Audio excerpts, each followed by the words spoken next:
mabait, ano?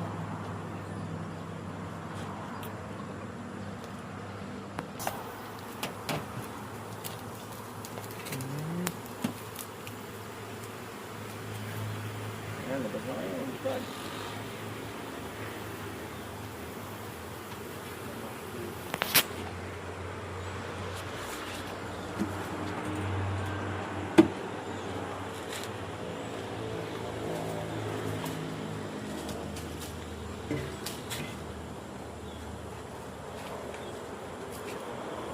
Oo nga, ilipat mo nga, mabayin eh, ha? Ikaw kaya? Ay, ayoko din. Oo. Sawa na ako ng bata. Dok, Colin lang naman yung usapan, hindi naman kasama yung Naliwan na ako dati eh. Nalagnat ako eh. Ayoko na. beekeeping practices, Dok. Colin lang tayo. Para kitang-kita sa picture na... Tapos ano na ako, taba ko na nga, dumoble pa yung mukha ko. Ay talaga. Lasting na pala. Lasting na pala. Ay, sobrang taba naman si Moring.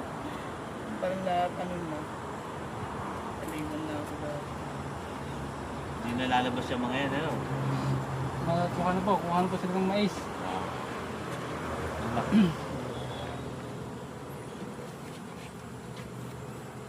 So pag-carry na po natin ito, balikan na lang po natin mamaya.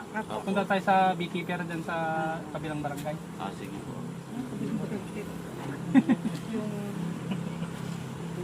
So yung mga beekeeper dito, may mga pollen trap din sila. Wala po mo.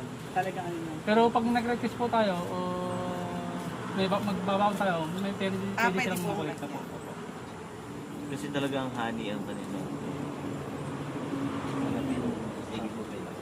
Totoo.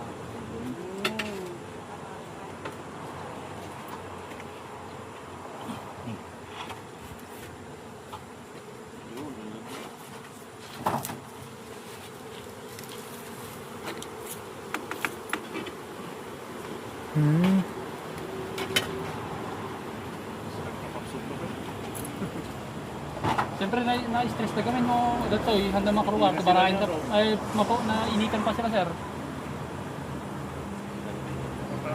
Meron pa pwede kita. Makalipad eh. Parang bilanggo. Ang overbite. Kalaya. Bilanggo po sila ng Meron na po 24 tayo hours. nakuha. Pero May piyansa na. limang piraso. Aso magaling yung iba, ano, na ipapasok. Paano? Opo, sir. Hindi no, hindi na. Ay, wala.